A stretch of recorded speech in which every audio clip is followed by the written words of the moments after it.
হযরত তামিম বেদারি রাদিয়াল্লাহু তাআলা থেকে মারবি হাদিস, আমার পেয়ারা নবীর কাছে একদিন দেখতেছে হঠাৎ করে একটা উট দৌড়াতে দৌড়াতে আসতেছে।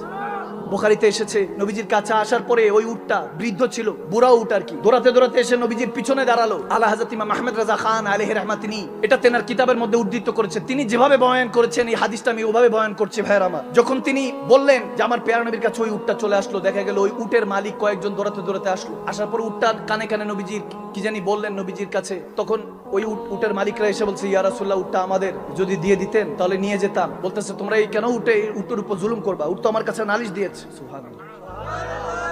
শুধু এতটুকু বলার জন্য হাদিসটা বলছি, যে নবী উটের কথা শুনে সে নবী উম্মতের কথা শুনবে না? আওয়াজ দেন উম্মতে, চিল্লে বলেন না, ঠিক কিনা বলেন না? শুনবে কি? শুনতে পায় কি পায় না?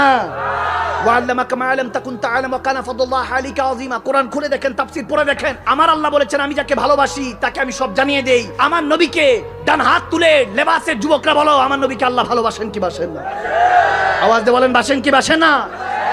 সেই নবীর কাছে ওয়াদা করছে। দেখেন উট এসে যখন বলতেছে, বুখারী হাদিস দিচ্ছি, আমাকে ফতোয়া দেওয়ার আগে ইমাম বুখারীকে ফতোয়া দেন। যখন উট এসে লুকিয়েছে, বলতেছে উট নালিশ করেছে, ইয়া রাসূলুল্লাহ, আমি বৃদ্ধ হয়ে গেছি, এতদিন বোঝাটা নাইছে আমারই দিয়া, এখন যখন বৃদ্ধ হয়ে গেছে আমাকে জবাই করে খেতে চাই। ইয়া রাসূলুল্লাহ, আমি আরো একটু বাঁচতে চাই।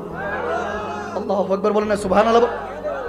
বলে একটু বাঁচতে চাই। নবীজি যখন বলতেছে আমি এই উটের দাম কত, আমি বলো আমি কিনবো, তখন তারাও সাহাবা ছিলেন, বলছে ইয়া রাসূলুল্লাহ, উট যদি আপনারা নিতে চান, ইয়া রাসূলুল্লাহ, আমার মা বাবা আপনার কদমে কোরবান, উট কি জিনিস, হাদিয়া দিয়ে দিলাম, নিয়ে যান আপনি। সুবহানাল্লাহ।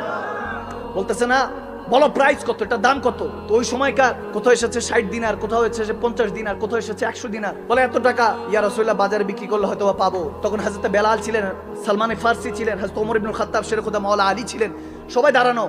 তখন হযরত ওমর এবং বেলালকে ডাক দিয়ে বলতেছেন, ওমর, কি হাদিয়া দিয়ে দাও, টাকা কি চায় দিয়ে দাও। যখন দিয়ে দিচ্ছে, দেওয়ার পরে দেখেন আমার পেয়ারা নবী ওই উটটাকে পাওয়ার পরে এরপরে বলতেছে উটটাকে আদর করেছে। তারা চলে গেল টাকা পয়সা পেয়ে, যে ঠিক আছে যাও, তোমরা চলে যাও। প্রথমে বলতেছি, ইয়া রাসূলুল্লাহ, আপনি বললে এই উটের খেদমত করব, যেভাবে বলেন এভাবে করব, এখন আর কোনো জবাই করব না। আপনি বললে খেদমত করব, বলে না, আমি কিনে রেখে দিয়েছি, এখন আমার কাছেই থাকবে। সুবহানাল্লাহ। তারা যখন চলে গেল দয়াল নবীর কাছে, এবার উট যখন এসে দাঁড়িয়ে আছে, আমার নবী উটটাকে আদর করতেছে। একটু চিন্তা করেন না, তাসাউরে হারিয়ে যান না, যদি নবীজি আমাদের মাথার মধ্যে একটু শরীর মোবারকে হাত রেখে বলতেন, টেনশন করিস না, আমি এখনো আছি। সে নবী আছে কি নাই?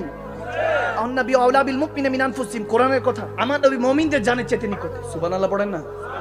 বলে নবীজি আসলে মিলাদ শরীফ পড়বো দাঁড়িয়ে, সাল্লাল্লাহু আলাইহি ওয়াসাল্লাম তাসলিমা, কেন আমরা দাঁড়িয়ে আমরা সালাম দিব এটা সেটা? নবী কি আসেন নাকি? না, মুমিন হলে নবী অন্তরের সাথে আছে, সাথেই আছে। যখন খুশি দাঁড়িয়ে সালাম দাও, বসে সালাম দাও, শুয়ে সালাম দাও। যদি একত্রিত হও সবাই মিলে তাসলিমা, সর্বোচ্চ সম্মান হলো দাঁড়িয়ে সালাম দাও। সুবহানাল্লাহ। ঈমান নবী